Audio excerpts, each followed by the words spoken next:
toujours dimanche, en 12 mars 2017. Absolument, il faut inscrire la date parce que ça fonctionne comme un repère. Et donc, après les araignées, je passe à un thème différent, mais évidemment, c'est toujours moi. Et donc, il y a une transversalité de l'approche, une transversalité langagière, et c'est encore moi sous une autre forme. J'avais pensé à cette idée, à cet essai, parce que cette interpellation, cette adresse, je l'avais utilisée pour m'adresser à quelqu'un qui était revenu, j'allais dire, d'entre les morts, mais que je n'ai pas réussi à faire exister comme il faut, et que j'étais obligé de sacrifier parce que... Et ça m'était revenu parce que quelqu'un a fait éditer un livre qu'il avait appelé Comment te dire adieu, pour parler de sa déception grande et insurmontable déception vis-à-vis de l'actuel dit président de la République. Et comment te dire adieu? C'est en même temps, c'est c'est une question, en même temps, c'est une sorte de, c'est une sorte de, comment dire, un moment qu'on essaie de prendre pour réfléchir. Ce n'est pas tant l'idée de définitivité qu'il y a dans le propos, dans la question, mais plutôt l'intérêt ou le potentiel de relance que cela comporte. Si on pose la question, si on est dans la parole, on n'est pas dans le silence.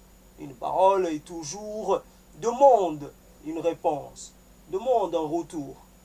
Donc ce n'est pas tout à fait un adieu. On se pose la question soit parce que la question amène un sérieux doute. On s'interroge soi-même, comment peut-on dire adieu à quelqu'un? Ou alors, ça peut être comment te dire adieu, de quelle façon? En tout cas, on n'est pas fixé sur la forme et sur le fond. On est dans un processus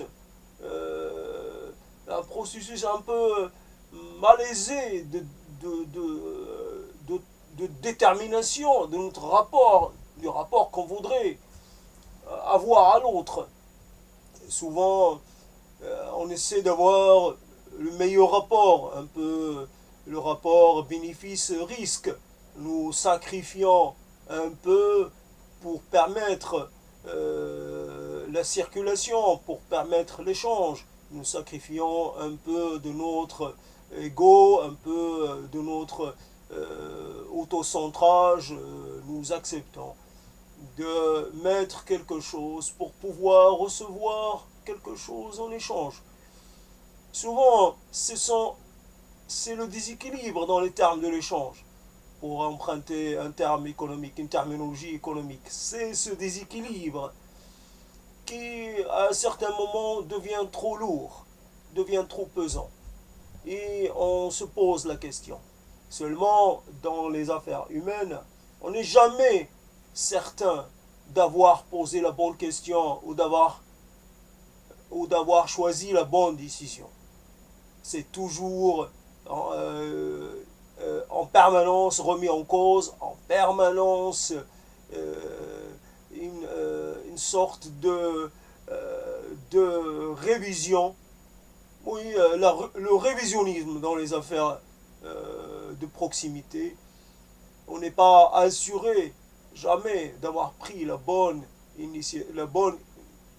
décision, celle qui répond à la nécessité du moment. Parce que cette nécessité est aussi et avant tout une idée qu'on se fait du monde ou de la relation.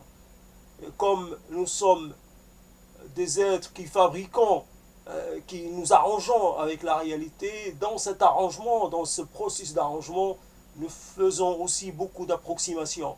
Et c'est ce qui nous fait peur, c'est ce qui nous désarçonne un peu. C'est qu'on soit dans le faux, dans l'approximatif, dans le pas tout à fait clair, même pas pour nous-mêmes. Et donc comment ça peut l'être pour l'autre. Il y a de ces belles phrases, de belles expressions qui ne qui, qui malgré leur forme séduisante, en fait ne règlent rien, ne permettent d'arriver nulle part. Donc il faut les choisir avec beaucoup de précaution. Il faut essayer. Seulement, nous avons dans cette quête de l'autre parfait, nous avons besoin d'un autre parfait, non seulement qui soit de notre semblabilité, mais qu'il nous soit supérieur, tout en niant ce qui pourrait en découler. Nous voulons un être supérieur, en ce sens qu'il puisse nous éclairer, nous guider sur les options que lui peut-être maîtrise, parce qu'on accorde à l'autre une certaine compétence dans un certain nombre de sujets, dans un certain nombre d'approches.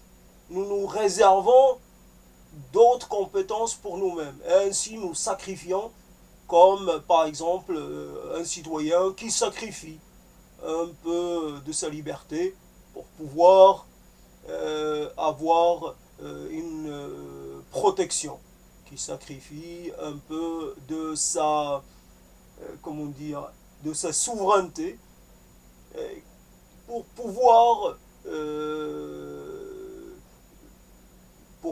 jouir d'un certain nombre de droits. On sacrifie d'un côté, faut-il voir le côté sacrifice, sacrifice,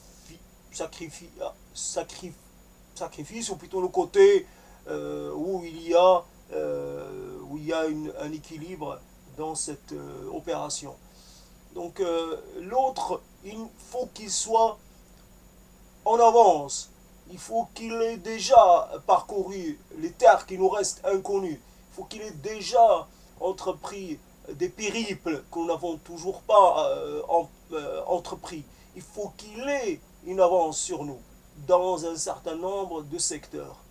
Et il faut qu'il fasse preuve d'une certaine capacité à nous épauler. Là où nous sommes défaillants, il ne faut pas qu'il le soit. À partir du moment où on juge qu'il y a trop de défaillances, il y a trop de failles, il y a trop de choses qui vont...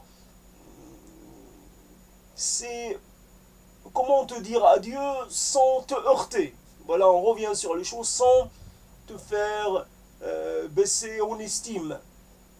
Je t'estime, évidemment, la question n'est pas là, mais je n'estime en aucun cas le vivant. Je n'estime pas, je n'ai pas à estimer, ni à m'estimer, ni à rien d'autre. Nous sommes des êtres qui avons quelquefois la prétention de faire des choix, de pouvoir choisir, et parce que nous avons fait des choix, nous considérons que nous avons des droits sur l'autre. Or, il s'agit souvent d'accidents, il s'agit de rencontres imprévues qui peuvent prendre un aspect comment dire, devenir un aspect de permanence, mais non de permanent que le nom. Il n'y a pas de permanence dans dans cette histoire-là.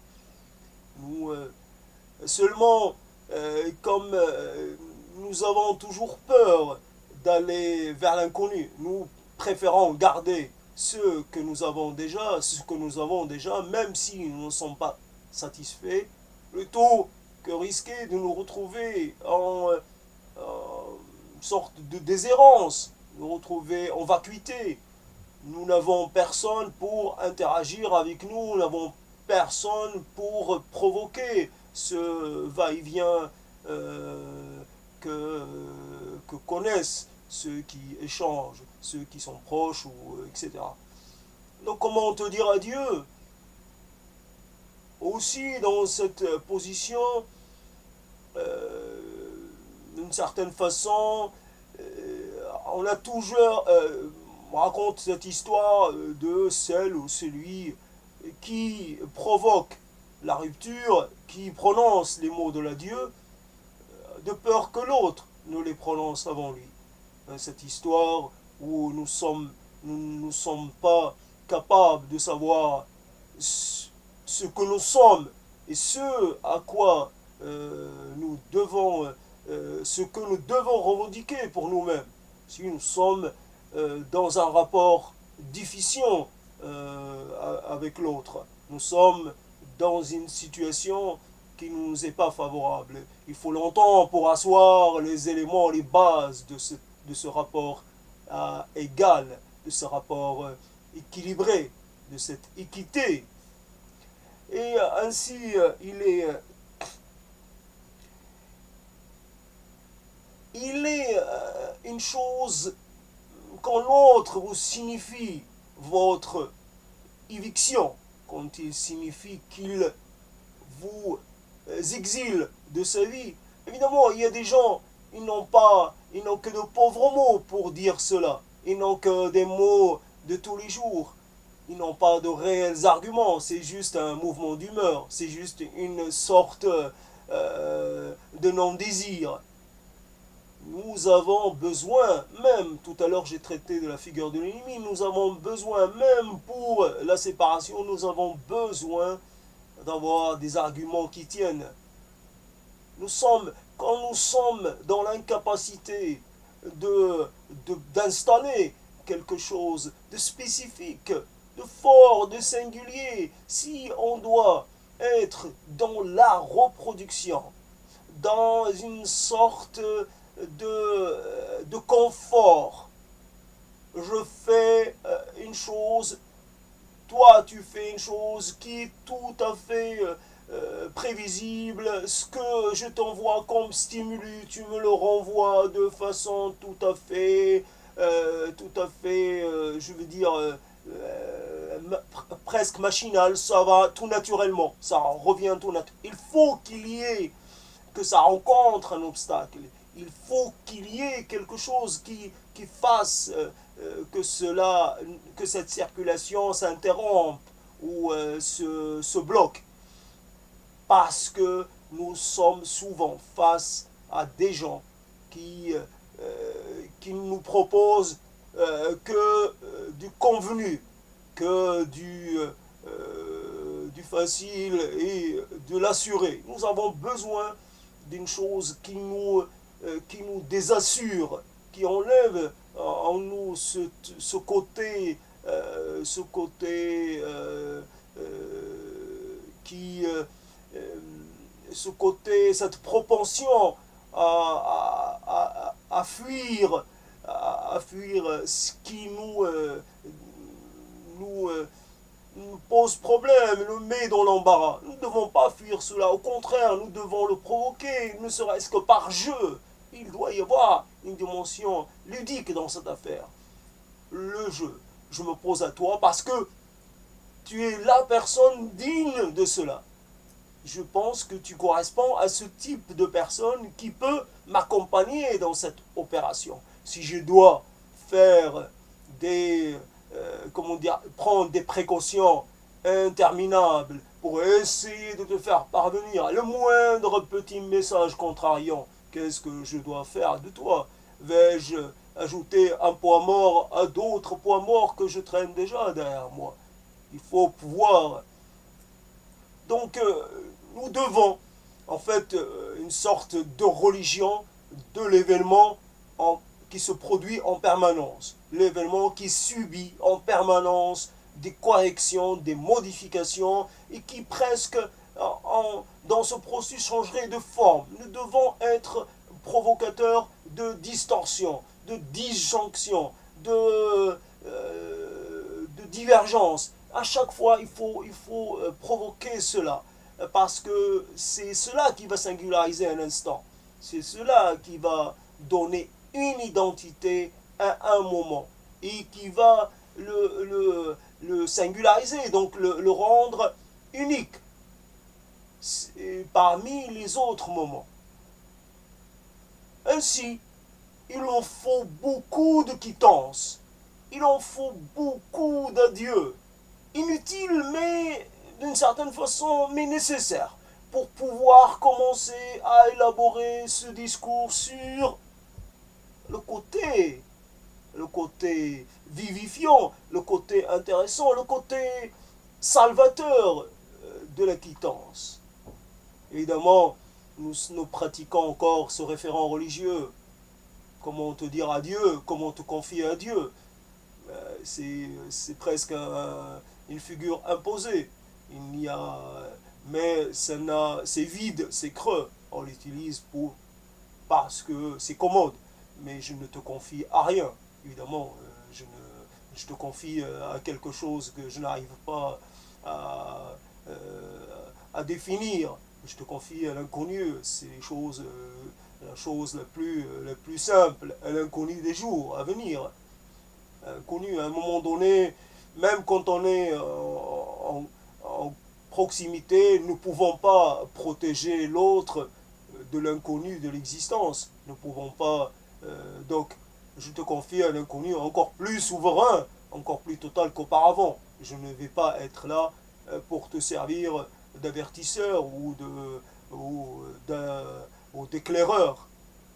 Ainsi, il y avait des choses qui disaient nous sommes aussi les produits de ce que nous désirons. Nous obtenons ce que nous désirons. Plus nous avons un désir élevé, plus nous obtenons. Plus nous sommes dans le compromis, plus nous sommes dans la facilité, plus nous sommes dans l'ordinarité, moins nous récoltons. Ainsi, je tiens à rendre hommage à tous ceux qui m'ont maltraité, qui m'ont dit des choses difficiles, mais que je goûte sur le moment. Comme ce serait comme piqûre causée par une abeille.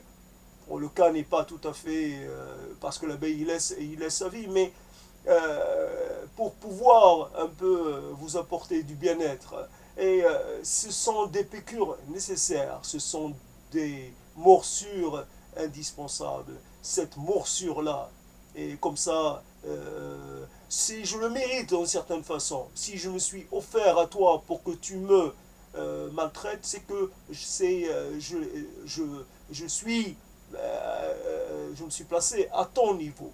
Plus on s'élève dans le monde de la difficulté et dans le monde de l'adversité, plus nous recevons des coups d'une certaine valeur. Nous avons besoin d'être contrariés, mais dans une dimension, d'une densité qui réellement nous déstructure pour que de nouveau nous nous restructurions.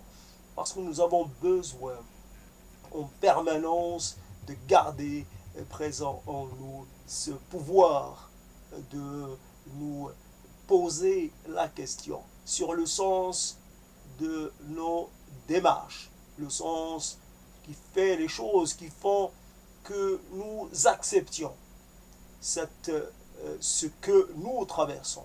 Nous acceptons. Évidemment, nous pouvons aussi dire notre refus et passer l'arme à gauche. C'est possible, mais il n'y a qu'une alternative. Nous n'avons soit accepté, soit évidemment quitter la scène. Ça ne suffit pas. Il faut qu'il y ait une troisième ou une quatrième alternative. Nous devons élaborer peut-être les termes de cette alternative. Et, d'une certaine façon, aïe, je viens d'entendre un bruit, ça m'a déconcentré. D'une certaine façon, donc, Donc je rendais hommage à tous ceux qui ont cru bon de m'envoyer un certain type de réflexion et qui ont cru. Évidemment, je ne peux pas dire la vie leur a sûrement rendu ce qu'ils m'ont si généreusement accordé. Que la vie, je ne veux pas dire que la vie, évidemment, c'est elle qui va les rétribuer. Je, je, je, pour moi, ça n'a pas, ce n'est pas pertinent. C'est plutôt que ces mots viennent aussi, c'est le produit de tout cela. Donc je résume des situations, un vécu, une trajectoire, un parcours avec ces mots. Et donc dans chaque mot, il y a un petit bout de cette morsure, un petit bout de cette attaque. Et c'est ça qui rend le mot habité. J'habite ces mots par une certaine façon parce que ces gens m'ont fait cela, ou n'ont pas fait, parce qu'il y a aussi un problème avec le non-faire. Quand des gens restent absents, restent extérieurs à vous-même et d'une extériorité telle que vous n'avez aucune façon d'accéder à eux. Et là aussi, c'est une autre forme d'agression. Et voilà. Donc, je ne sais pas où j'en suis. En tout cas, comment te dire adieu.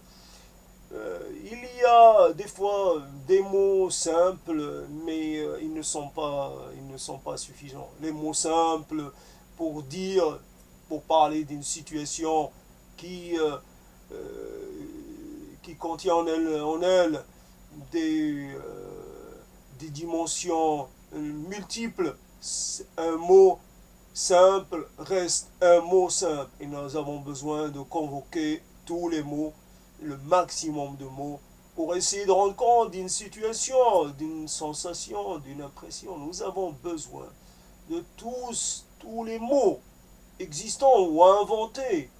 Nous avons ainsi, je fais aussi ce travail, ce projet, et là aussi, pour permettre de relancer un peu ce qui est à l'arrêt, en espérant toujours que le message passera parce que il est, il essaie, j'essaie d'être le plus global dans mon approche, d'intégrer un maximum d'éléments pour ne pas me faire reprocher d'avoir manqué d'exhaustivité, si je puis dire.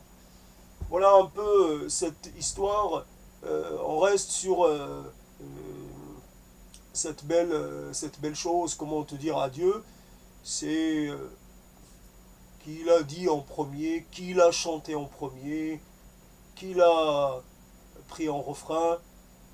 On ne sait pas. En tout cas, nous sommes aussi des êtres de mémoire. Nous irritons de certaines choses et certains mots, certaines expressions.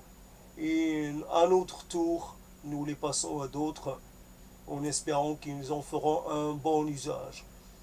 En tout cas, les mots restent des outils, ils ne sont pas une finalité, ils ne sont pas par eux-mêmes autonomes, ils ne sont que le début de quelque chose, que l'enveloppe extérieure de quelque chose. Ils ne sont pas l'aboutissement.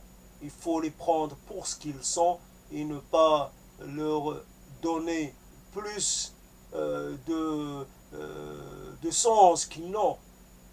Un mot, c'est un emprunt qu'on fait à, à un autre, à une époque, à une histoire. On fait des emprunts et on n'invente rien. Et on fait des emprunts et on utilise un peu comme un recyclage permanent. Mais qui dit recyclage dit chose qui peut être utilisée dans un domaine qui n'était pas le sien au départ. Ainsi, nous pouvons utiliser des expressions un peu, non pas décontextualisées, mais elles ne sont pas tout à fait les nôtres. Mais les mots nous servent et nous desservent, nous rendre nous donnent plus de potentiel, mais en même temps nous emprisonnent dans une sorte euh, d'enchevêtrement dont nous n'arrivons pas à nous extirper. Voilà, c'est un peu ça, les mots, c'est les mots. Et malheur à celui qui accorde trop d'importance aux mots et qui en fait une réalité qui les rend plus réels qu'ils ne le sont et qui les rend encore plus vivants qu'ils ne sont et qui vit et meurt par les mots. Il faut vivre et mourir par autre chose et non pas par les mots. Il faut essayer de se définir par quelque chose de beaucoup plus global que les mots. Mais en attendant, il y a les mots, il y a aussi l'intonation, et c'est tout ce que je peux faire en l'état actuel des choses. Il faut aussi pouvoir permettre d'apporter ou d'adjoindre d'autres moyens d'expression. Pour l'instant, c'est un projet, c'est une attente. On va voir ce que ça va donner par la suite.